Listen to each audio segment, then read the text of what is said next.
వచ్చినటువంటి కాలం అంతట్లో కూడా మనల్ని కాచి కాపాడినటువంటి దేవాది దేవునికి మొదటిగా వేలాది స్తుతులు స్తోత్రాలు చెల్లించుకుంటూ, అదేవిధంగా ఈ దినం ఇక్కడ కూడి ఉన్నటువంటి ప్రతి ఒక్కరికి కూడా దేవుని పేట వందనాలు చెల్లించుకుంటున్నాను.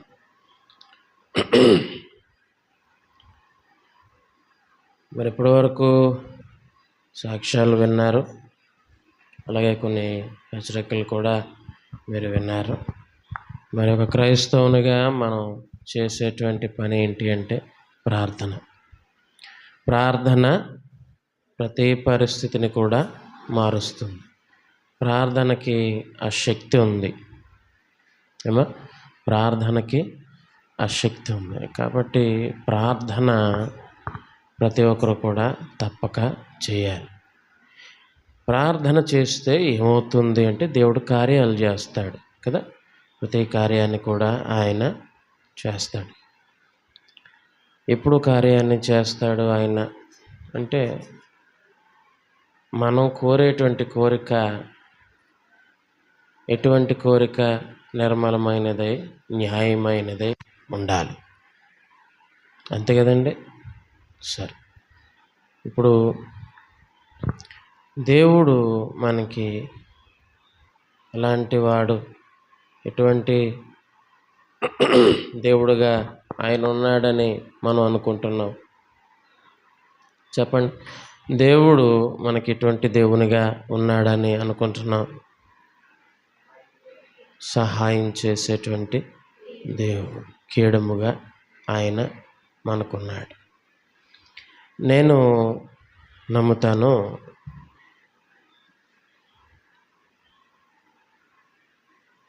ఎక్కువగా చూడండి, దేవుని మీద నమ్మకం ఉంచండి, దేవుని మీద విశ్వాసం ఉంచండి అని వాక్యం చెప్తూ ఉంటుంది కదండి. మనం చాలాసార్లు వింటున్నాం వాక్యాన్ని. గడిచినటువంటి దినంలో చెప్పాను, దేవునికి మాటలు కాదండి కావాల్సింది, క్రియలు. అంటే మన చేతలు కావాలి. దేవుని దగ్గరే కాదు, ఎవరి దగ్గర అయినా సరే మాటలతో పని అవ్వదండి, చేతలే దేవునికి కావాలి. ఎందుకు దేవుని దగ్గర మనం ఆ క్రియలు చూపించాలి? ఎందుకు అంటే, ఇందాక మనం అన్నాం, దేవుడు ఎటువంటి దేవునిగా ఉన్నాడు, ఎటువంటి దేవునిగా ఉన్నాడు అని అంటే సహాయకుడైనటువంటి దేవుడు అని మనం చాలా చెప్పాం. ఇంకొక మాట కూడా ఉంది బైబిల్లో, ఆయన ఆశ్రయదుర్గమైనటువంటి దేవునిగా కూడా ఉన్నాడు. ఆశ్రయించదగినటువంటి దేవుడు, దుర్గమైనటువంటి దేవుడు. దుర్గము అంటే తెలుసా అండి? దుర్గము అంటే తెలుసా? కోట. కోట అంటాం కదా, నా కోట అంటాం కదా దేవునికి ప్రార్థన చేసేటప్పుడు చాలామంది, ఏమండి. సో అటువంటి గొప్ప అండగా ఆయన మనకి ఉన్నాడు. బైబిల్లో ఎన్నో మంచి శక్తివంతమైనటువంటి మాటలు ఉన్నాయి, బలాన్ని ధైర్యాన్ని ఇచ్చేటువంటి మాటలు ఉన్నాయి, అంతే కదా. ఇప్పుడు నేను ఒక మాట చెప్తా ఉంటాను, దేవుడు మనకి తోడుగా ఉన్నాడు. అదేవిధంగా దేవుడు మన పక్షమునుండగా మనకి విరోధి ఎవరు? అలాగే దేవుడు మనకి ఆశ్రయదుర్గమైనటువంటి వాడుగా ఉన్నాడు. హల్లెలూయా. 73వ కీర్తన 26వ చరణంలో చూస్తే, 73వ కీర్తన 26వ చరణం, నా శరీరము నా హృదయము క్షీణించిపోయినను దేవుడు నిత్యము నా హృదయమునకు ఆశ్రయదుర్గమును స్వాస్థ్యమునై ఉన్నాడు. హల్లెలూయా. చూసారండి, నా శరీరము నా హృదయము క్షీణించిపోయినను దేవుడు నిత్యము నా హృదయమునకు ఆశ్రయదుర్గమునై ఉన్నాడు. నిత్యము ఆయన ఆశ్రయదుర్గమై ఉన్నాడు, నాకు తోడుగా ఉంటాడు నిత్యము. ఎల్లప్పుడూ నా శరీరం క్షీణించిపోయినా, నా హృదయం క్షీణించిపోయిన నన్ను లేవనెత్తడానికి, నన్ను ఆదుకోవడానికి ఆశ్రయదుర్గమై ఉన్నాడు నా దేవుడు అంటున్నాడు కీర్తనకారుడు. యోబు భక్తుడు ఇంకొక అడుగు ముందేసి అంటాడు. యోబు గ్రంథం 13వ అధ్యాయము 15వ వచనం, ఇదిగో ఆయన నన్ను చంపినను, చూడండి,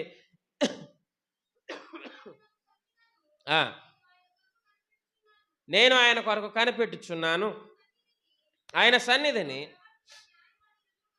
నా ప్రవర్తన న్యాయమని రుజువుపరుతును అంటున్నాడు. చూసారండి, కీర్తనాకారుడేమో నా శరీరము నా హృదయము క్షీణించిపోయినను దేవుడు నాకు నిత్యము ఆశ్రయదుర్గమై ఉన్నాడు అని కీర్తనాకారుడంటే, యోబు భక్తుడు అంటాడు ఆయన నన్ను చంపినా సరే నేను ఆయన కొరకు కనిపెట్టుకొనుచున్నాను. ఎందుకంటే ఆయనే నా ఆశ్రయదుర్గము, నన్ను కాపాడువాడు, నన్ను లేవనెత్తువాడు ఆయనే. ప్రతి క్రైస్తవుడు కూడా గుర్తుపెట్టుకోవాల్సిన విషయం అండి. అయ్యో నాకు ఎవరూ లేరు, అయ్యో ఇన్ని కష్టాలు ఉన్నాయి లోకంలో, వీళ్ళందరూ నన్ను ఇబ్బంది పెట్టడానికి వస్తున్నారు, నన్ను కష్టాల ఊబిలోకి దించేస్తున్నారు, ఎంతో విపత్కరమైనటువంటి పరిస్థితుల్లో నన్ను తోసేస్తుంది ఈ సమాజం, లేకపోతే ఈ లోకం అనుకున్నప్పుడు మనం గుర్తుపెట్టుకోవాల్సింది ఏంటో తెలుసునా, దేవుడు నాకు ఆశ్రయదుర్గమై ఉన్నాడు. దేవుడు ఉంటే చాలండి. నేను అందుకే అంటాను, మనుష్యులను నమ్ముకున్నట్టు కంటే యెహోవాను ఆశ్రయించుట మేలు. రాజులను నమ్ముకున్నట్టు కంటే యెహోవాను ఆశ్రయించుట మేలు.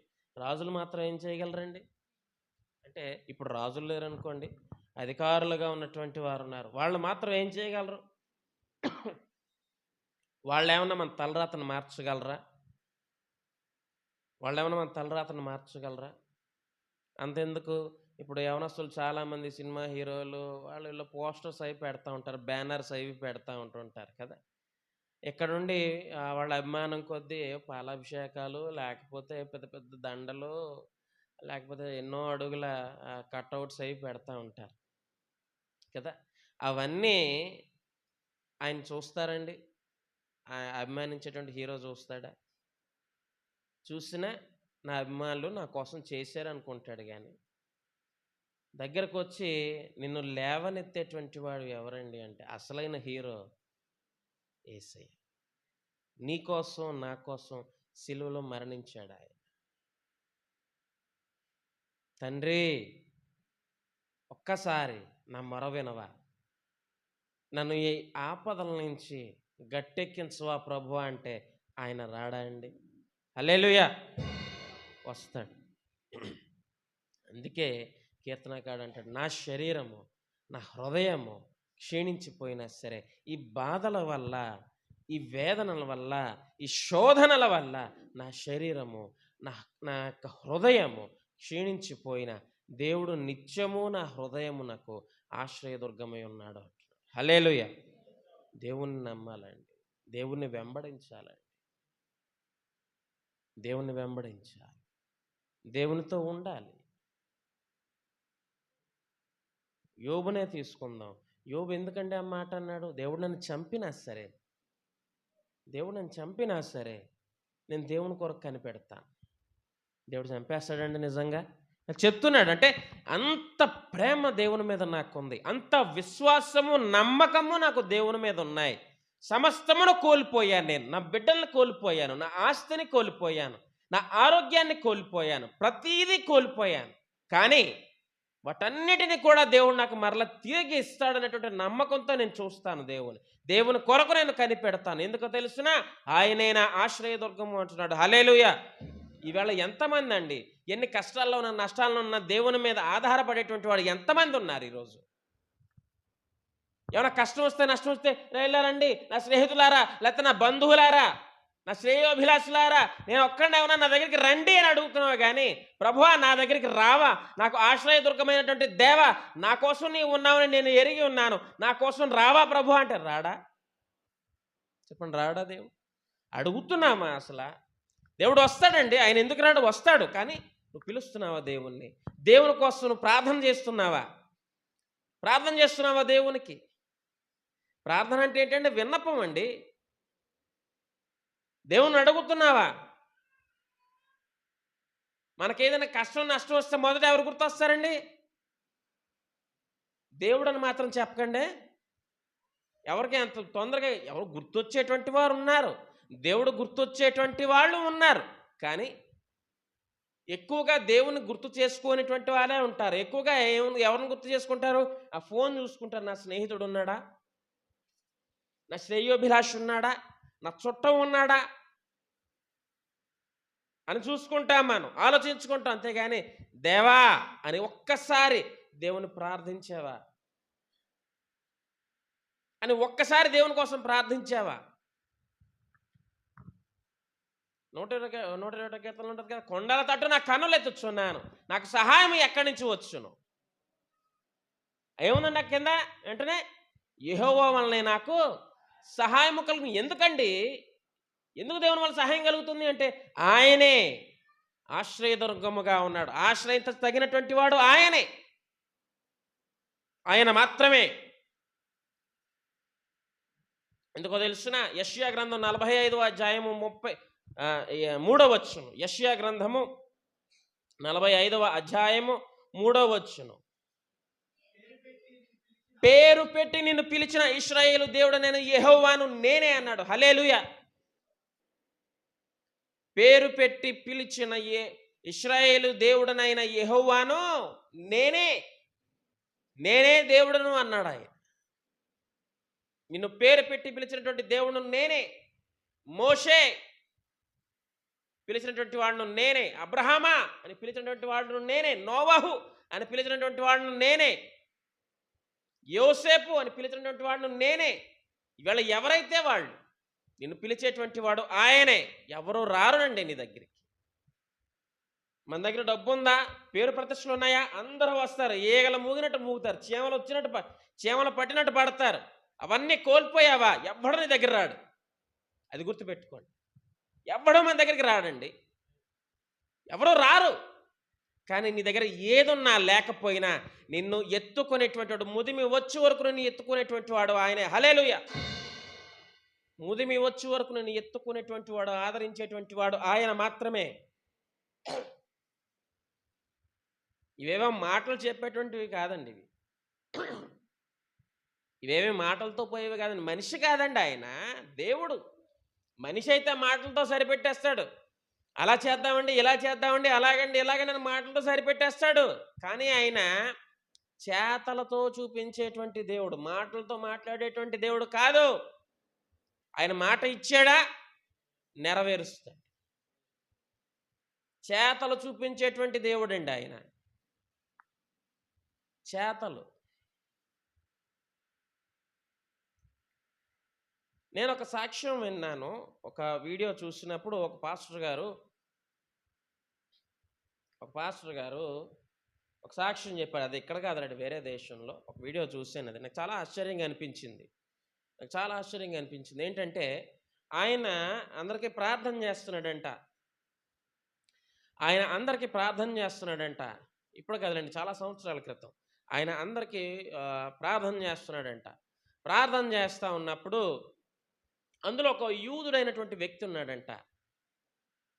యూదుడైనటువంటి వ్యక్తి ఉంటే ఆయన ప్రార్థన చేయడానికి వచ్చి, నాకు నువ్వు ప్రార్థన చేయొద్దు, నువ్వు క్రైస్తవుడవు, నేను యూదుడను, గొప్పవాడను, ఈ యేసుని నేను దేవునిగా అంగీకరించను అన్నాడట. యేసుని నేను దేవునిగా అంగీకరించను అన్నాడు. అని పాస్టర్ గారు అడిగితే అన్నాడంట, మెస్సయ్య అని అందరూ అంటున్నారు ఆయన్ని, కానీ మెస్సయ్య ఇంకా రాలేదు. యేసే ఒకవేళ నిజమైనటువంటి దేవుడైతే నాతో మాట్లాడమను, ఇక్కడే మాట్లాడమను, నాతో ఇక్కడే మాట్లాడమను. అది కూడా మీ యేసు మాట్లాడాడు కదా అరామిక్ భాష, ఆ భాషలో నన్ను మాట్లాడమను, నాతో మాట్లాడమను అని గొప్పగా ఛాలెంజ్ చేశాడంట. ఈ పాస్టర్ గారు నవ్వుకున్నారంట. నవ్వుకొని మనం స్తుతి ఆరాధన చేస్తాం కదా, అలాగే ఆయన స్తుతి ఆరాధన చేసి పెట్టినటువంటి మొర ఏంటంటే, ప్రభువా ఇదిగోండి ఒక బిడ్డ, నువ్వు దేవుడు కాదు, ఒక సామాన్యుడేంటి ఒక ప్రవక్తవు అని అంటున్నాడు, కానీ నువ్వు దేవుడు అని మాకు తెలుసును. మోషేకి ఆనాడని నువ్వు ఎలా బయలుపరుచుకున్నావో, మోషేతో ఆ రోజు నువ్వు ఏ విధంగా మాట్లాడావో ఈ బిడ్డతో కూడా నువ్వు మాట్లాడు ప్రభువా అని మాట్లాడితే, ఒక చిన్న పిల్ల 10 సంవత్సరాల పాప ఒక భాషతో మాట్లాడుతుందంట. ఒక భాషతో, అది ఎవరికి అర్థం కావట్లేదు, ఒక భాషతో మాట్లాడుతుందంట గట్టిగా. ఒక 10 సంవత్సరాల పాప చాలా గట్టిగా మాట్లాడుతుందంట. ఎవరు అని చూసేటప్పటికి ఆ పాప దగ్గరికి మైక్ పట్టుకెళ్ళిస్తే నిరంతరం ఒక భాషతో మాట్లాడుతుందంట ఎక్కువసేపు. ఎవరికీ అర్థం కాలేదు. కొంచెం సేపు అయిపోయిన తర్వాత ఆ పాప వాళ్ళు కళ్ళు మూసుకొని పడుకొని పోయిందంట. ఎవరికీ అర్థం కాలేదు ఆ పాట. ఆమె ఏమంటుందో, పాస్టర్ గారు ఏమంటుందంటే పాప అంటే, నాకు తెలియదమ్మా, ఆ పాప ఏమంటుందో నాకు తెలియదంటే, ఆ యూదుడు పరుగున స్టేజ్ మీదకి వచ్చి, నాకు తెలుసునండి ఆ పాప ఏమన్నదో నాకు తెలుసునంటే, ఏమన్నది అంటే, నాతో మాట్లాడమన్నావు కదా, మాట్లాడుతున్నాను, నేనే యేసును, నేనే దేవుడు నన్ను బయలుపరుచుకున్నాడంట. హల్లెలూయా. దేవుడు ఎందుకు మాట్లాడ్డండి? ఇదొక ఉదాహరణ. దేవుడు మనతో మాట్లాడతాడు అనడానికి ఇదొక ఉదాహరణ. దేవుడు మన మాటలు వింటాడు, మన ఆలోచనలు తెలుసుకుంటాడు అనడానికి ఇదొక ఉదాహరణ. వెంటనే యూదుడు అక్కడ దేవుణ్ణి అంగీకరించాడు. హల్లెలూయా. దేవుణ్ణి ఆశ్రయించేటువంటి వానికి ఏ మేలు కొదవై ఉండదండి, ఏ మేలు కొదవై ఉండదు. నిన్ను పేరు పెట్టి పిలిచినటువంటి దేవుడు నేనే అన్నాడండి. ఇవాళ నిన్ను నన్ను ప్రతి ఒక్కరిని దేవుడు మనల్ని పిలుస్తాడు. పిలిచేటువంటి స్థితిలో ఈదను నువ్వు ఉన్నావా అనేది మనం ప్రశ్నించుకోవాలి, అంతే కదా. దేవుడు నన్ను పిలిచేటువంటి స్థితిలో ఉన్నావా? దేవుడు మనల్ని పిలవాలి అంటే,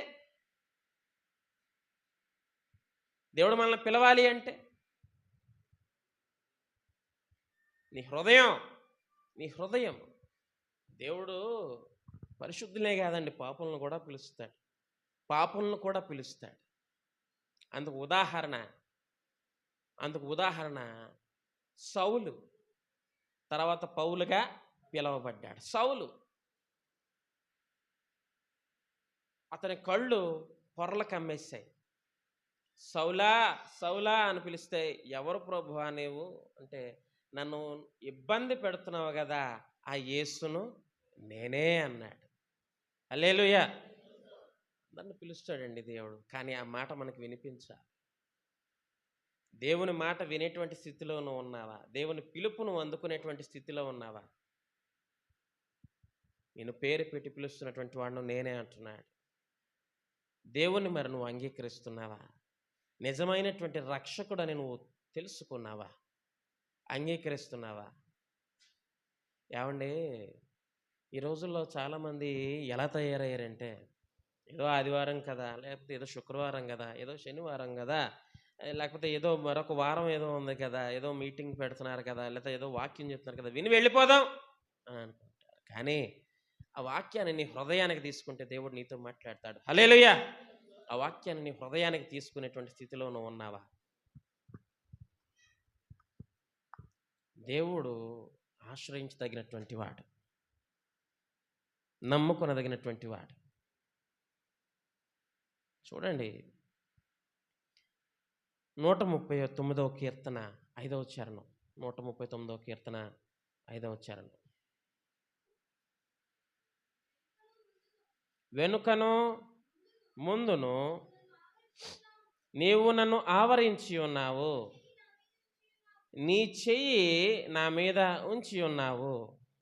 చూసారండి, కీర్తనకారుడు అంటున్నాడు, వెనుకను ముందును నీవు నన్ను ఆవరించి ఉన్నావు, నీ చెయ్యి నా మీద ఉంచి ఉన్నావు అంటున్నాడు. దేవుడు మనల్ని ఆవరించి ఉన్నాడండి, నీ వెనుకను నీ ముందును. నిర్గమాకాండం 13వ అధ్యాయము,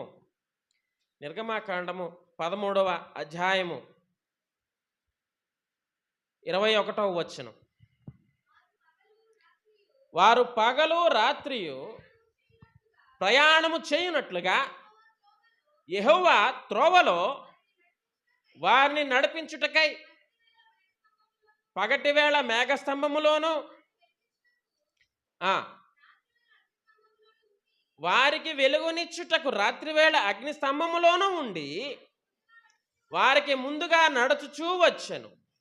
ఆయన పగటివేళ మేఘస్తంభమునైనను రాత్రివేళ అగ్నిస్తంభమునైనను ప్రజల ఎదుట నుంచి తొలగింపలేదు. హల్లెలూయా. చూసారండి, ఐగుప్తు నుంచి వారిని విడిపించి తీసుకొచ్చినప్పుడు దేవుడు వారిని విడిచిపెట్టలేదండి, దేవుడు వారిని వదిలిపెట్టలేదండి. పగలు ఎలా ఉన్నాడంటే ఆయన మేఘ స్తంభముగా ఉన్నాడంట, ఎండ వేడిమి నుంచి తగ్గించడం, వాళ్ళని తప్పించడానికి పగలు మేఘ స్తంభముగా ఉన్నాడు, రాత్రివేళ వారికి వెలుగు కనిపించడానికి అగ్ని స్తంభముగా ఉన్నాడు, ఆవరించి ఉన్నాడండి వారికి. ఈవేళ మనకు ఉండడా? నీ కష్టాల్లోనూ నష్టాల్లోనూ ఇరుకుల్లోనూ ఇబ్బందుల్లోనూ ఆయన నిన్ను లేవనెత్తడా? నీకు సహాయకారిగా ఉండడా? నువ్వు నమ్మడం లేదంతే, నమ్ముతున్నాను అనే మాటలు చెప్తున్నావు కానీ నీ చేతల్లో చూపించట్లేదు, నీ క్రియల్లో చూపించట్లేదు, నీ క్రియలో చూపించట్లేదు. నీ క్రియలేవి? నీ క్రియ ఎక్కడ ఉంది? మాటలే ఉన్నాయి ఈ రోజుల్లో, క్రియలు లేవు. దేవుడు చెప్తున్నాడు, నేనున్నాను నీకు, నేనున్నాను నీకు అని ధైర్యం ఇచ్చాడు. కాబట్టి బాలుడైనటువంటి దావీదు శూరుడైనటువంటి గొలియాతుని చంపగలిగాడు. హల్లెలూయా. నేనున్నాను అనేటువంటి ధైర్యాన్ని ఇచ్చాడు కాబట్టి ఆ బాలుడైనటువంటి దావీదు ఆ గొర్రెల్ని సింహపు బారి నుంచి రక్షించగలిగాడు. అయితే ఆ పిల్లడికి ఎంత బలం ఎక్కడదండి? ఆ సింహాన్ని ఒట్టి చేతుల్లో చంపడానికి బలం ఎక్కడదే? సంసోను కొనేంత బలం ఉందా దావీదుకి? బాలుడు. సరే, సంసోను విషయానికి వద్దాం. అంతమంది శత్రువులను ఎలా చంపగలిగాడు? దవడ ఎముకతోటి, పచ్చి దవడ ఎముకతోటి ఎలా చంపగలిగాడు అండి? అదే షార్ప్గా ఉంటుందా? పచ్చి దవడ ఎముక అంటే రీసెంట్గా చచ్చిపోయింది, దానికి పెద్ద పొదనే ఉంటుంది. అదే ఎండిపోయింది అనుకోండి, మంచి పొదనుగా ఉంటుంది, అది ఏ దుమ్ము అయినా సరే. ఎలా చంపగలిగాడంటే కేవలం దేవుని యొక్క తోడు, ఆశ్రయించదగినటువంటి దేవుడు ఆయన. హల్లెలూయా. మరి అటువంటి దేవుడు నీకు తోడుగా ఉండాలంటే నువ్వేం చేయాలో తెలుసునా? సామెతల గ్రంథము 15వ అధ్యాయము 26వ వచనం. దురాలోచనలు యెహోవాకు హేయములు, దయగల మాటలు ఆయన దృష్టికి పవిత్రములు. చూసారండి, దురాలోచనలు దేవునికి హేయములు. నీ హృదయంలో ఒకవేళ దురాలోచన ఉంటే, చెడు ఆలోచన ఉంటే, చెడు ప్రవర్తన ఉంటే అవి తీసివేసేయి. తప్పుడు ఆలోచనలు, తప్పుడు ప్రవర్తన, తప్పుడు మాటలు, తప్పుడు నీ యొక్క నడవడిక తీసివేసే నీ దగ్గర నుంచి.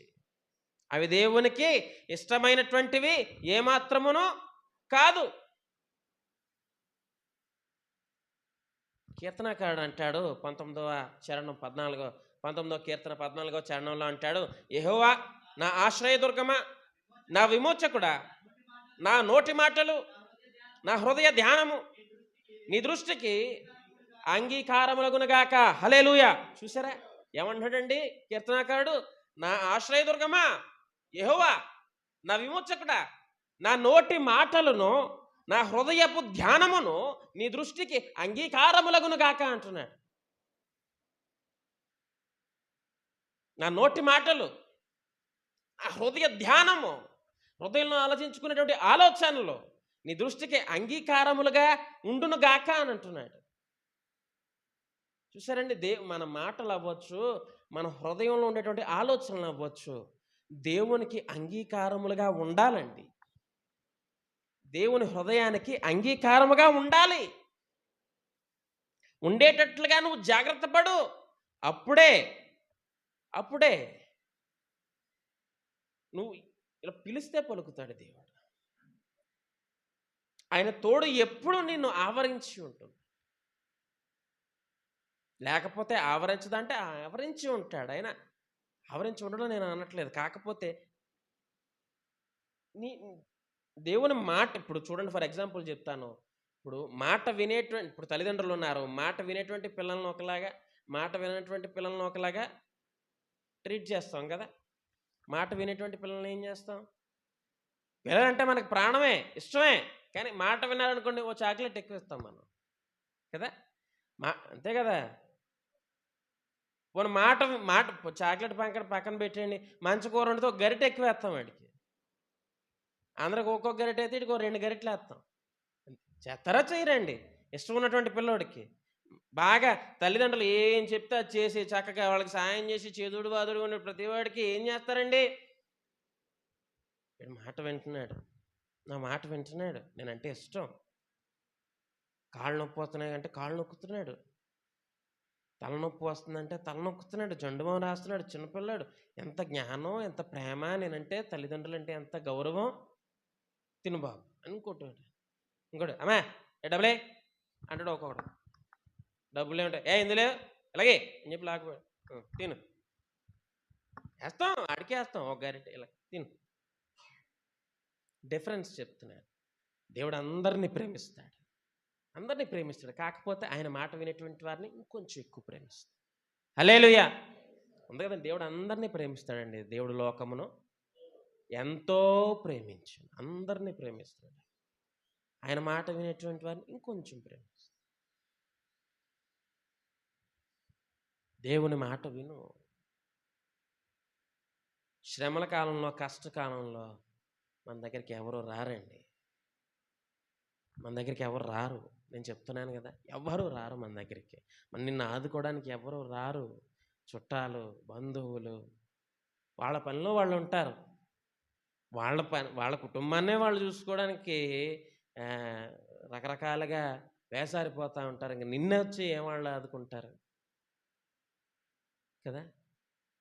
ఆదుకున్నా, నీకు సహాయం చేయడానికి వచ్చినా కొంచెం వరకు చేయగలరేమో, నేను పూర్తిగా చేయలేరు కదా. ఒకవేళ చేయాలని అనుకున్న కుటుంబ పరిస్థితులు కొంతమందికి సహకరించకపోవచ్చు. కానీ దేవుడు అలాంటి వాడు కాదు.